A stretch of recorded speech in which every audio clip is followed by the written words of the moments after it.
বন্ধুরা, একটি গুরুত্বপূর্ণ খবরে নজর রাখব। পূবে সক্রিয়তার নীতিকেই এগিয়ে নিয়ে যাওয়ার লক্ষ্য নরেন্দ্র মোদীর, এই সংক্রান্ত একটি খবর কিন্তু একটি প্রথম শ্রেণীর বাংলা দৈনিকে প্রকাশিত হয়েছে। খবরটি অত্যন্ত গুরুত্বপূর্ণ বলে আমি মনে করলাম, সেজন্য আপনাদের সাথে শেয়ার করছি। একটু বিস্তারিত জানাচ্ছি।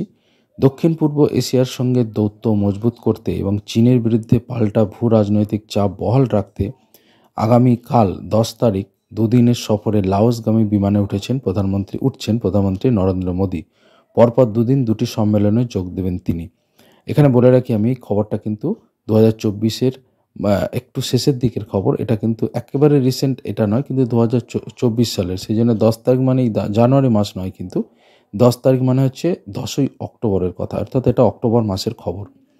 যাই হোক, এখানে প্রতিবেদনে বলা হয়েছে পরপর দুটি সম্মেলনে যোগ দেবেন প্রধানমন্ত্রী নরেন্দ্র মোদী। প্রথমটি ভারত এবং আসিয়ানভুক্ত রাষ্ট্রগুলির মধ্যে এবং দ্বিতীয়টি পূর্ব এশিয়া শীর্ষ সম্মেলন। অ্যাক্ট ইস্ট নীতিকে সঙ্গে নিয়ে এই দুই সফরের মধ্যেই প্রধানমন্ত্রী সংশ্লিষ্ট দেশগুলির সঙ্গে দ্বিপাক্ষিক বৈঠকও সারবেন বলে জানিয়েছে বিদেশ মন্ত্রকের তরফ থেকে দেওয়া একটি বিবৃতিতে বলা হয়েছে, এই বছর নিজেদের অ্যাক্ট ইস্ট নীতির 1 দশক পূর্তি উদযাপন করছে ভারত। আসিয়ানের সঙ্গে সম্পর্ক ভারতের অ্যাক্ট ইস্ট নীতির কেন্দ্রে অবস্থান করছে। পাশাপাশি আমাদের ভারত প্রশান্ত মহাসাগরীয় দৃষ্টিকোণেরও প্রধান উপাদান ভারতের সঙ্গে আসিয়ানভুক্ত রাষ্ট্রগুলির সম্পর্ক। আমাদের মধ্যে সাময়িক কৌশলগত সম্পর্ক রয়েছে। বিদেশ মন্ত্রকের সচিব পূর্ব, অর্থাৎ বিদেশ মন্ত্রকের সচিব পূর্ব মানে অর্থাৎ পূর্ব দেশগুলির সম্পর্কে যে সেক্রেটারি, ফরেন সেক্রেটারি, তার নাম জয়দীপ মজুমদার। সেই জয়দীপ মজুমদার বলেছেন, আসিয়ান সংক্রান্ত কার্যকলাপে অত্যন্ত গুরুত্ব দিয়ে থাকে ভারত। এই নিয়ে মোদী 10বার আসিয়ান শীর্ষ সম্মেলনে যোগ দিতে চলেছেন। এবছরই তার অ্যাক্ট ইস্ট নীতিরও 10 বছর পূর্তি। আসিয়ানের মূল থিম সংযোগ ও সহনশীলতার প্রতি ভারতের পূর্ণ সমর্থন আছে বলেও উল্লেখ করেন তিনি। প্রসঙ্গত, এশিয়ার অন্যতম শক্তিশালী রাষ্ট্রগুলি আসিয়ানের সদস্য দেশগুলিতে প্রায় 200 কোটি মানুষের বাস। অনাবাসী ভারতীয়দের প্রায় 20% এই দেশগুলিতে রয়েছেন। Laos, Vietnam, Philippines, Cambodia, Thailand, Brunei, সিঙ্গাপুরের মতো পূর্ব এশিয়ার দেশগুলি এই গোষ্ঠীর সদস্য। মনমোহন সিংয়ের প্রধানমন্ত্রীত্বের সময়ই লুক ইস্ট নীতি গ্রহণ করে আসিয়ানভুক্ত দেশগুলির সঙ্গে যোগাযোগ বাড়ানোর কর্মসূচি নিয়েছিল নয়াদিল্লি। পরে তাকে অ্যাক্ট ইস্ট হিসাবে ঘোষণা করে মোদী সরকার। অর্থাৎ আমরা এখান থেকে জানতে পারলাম, আপনাদের জানিয়ে দিই যে লুক ইস্ট নীতি কিন্তু প্রথম শুরু করেছিলেন প্রাক্তন প্রধানমন্ত্রী পিভি নরসিংহ রাও। তো লুক ইস্ট নীতি, যদি এরকম প্রশ্ন আসে যে লুক ইস্ট নীতি প্রথম কে গ্রহণ করেন, তাহলে তার নাম প্রাক্তন প্রধানমন্ত্রী পিভি নরসিংহ রাও।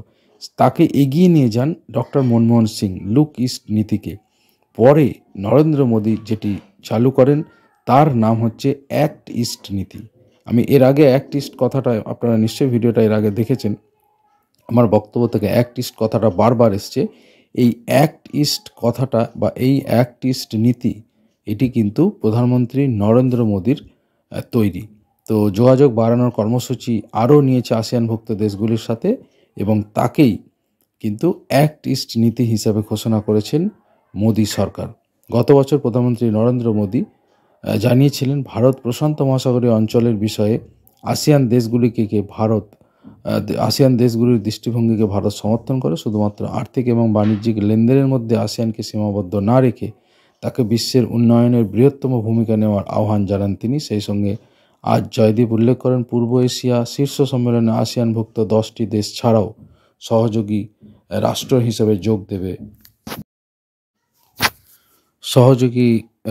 হিসেবে যোগ দেবে অস্ট্রেলিয়া, চীন, জাপান, রাশিয়া, আমেরিকা, কোরিয়া সহ 8টি দেশ। ভারত প্রশান্ত মহাসাগরীয় অঞ্চলের স্থিতাবস্থা এই সম্মেলনের অন্যতম আলোচ্য।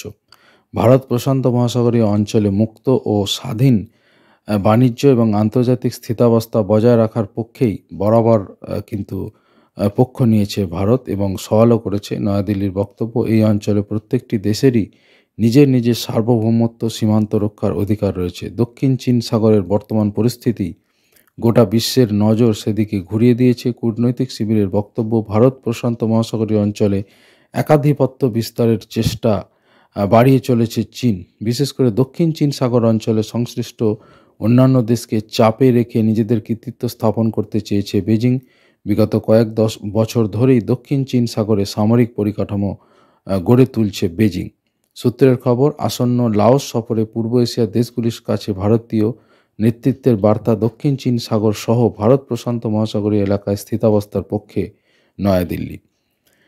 আগামী দিনে এই এলাকায় শান্তি প্রতিষ্ঠায় আরও নতুন নতুন বাধার সম্মুখীন হতে পারে ভারত, তাই এই অঞ্চলে স্বাধীন, মুক্ত বাণিজ্য এবং স্থিতাবস্থা বজায় রাখার কথা বলছে এবং আশা করছে আলোচনার মাধ্যমে এই এলাকার যাবতীয় মীমাংসার সমাধান হবে। তো যাই হোক, এটি অত্যন্ত গুরুত্বপূর্ণ খবর। সাম্প্রতিক ঘটনাবলীর জন্য এটি অত্যন্ত গুরুত্বপূর্ণ। চাকরির পরীক্ষার জন্য কিন্তু লুক ইস্ট নীতি বা অ্যাক্ট ইস্ট নীতি, আসিয়ান দেশগুলি কি কি ইত্যাদি, এগুলি কিন্তু অত্যন্ত গুরুত্বপূর্ণ। আসিয়ান সম্পর্কিত আমার আরেকটি ভিডিও আছে, সম্ভবত এটি শর্টস ভিডিও, আপনারা একটু দেখে নেবেন। সেখানেও কিন্তু আসিয়ানভুক্ত দেশগুলি সম্পর্কে বিস্তারিত জানতে পারবেন। ধন্যবাদ, ভালো থাকবেন সবাই।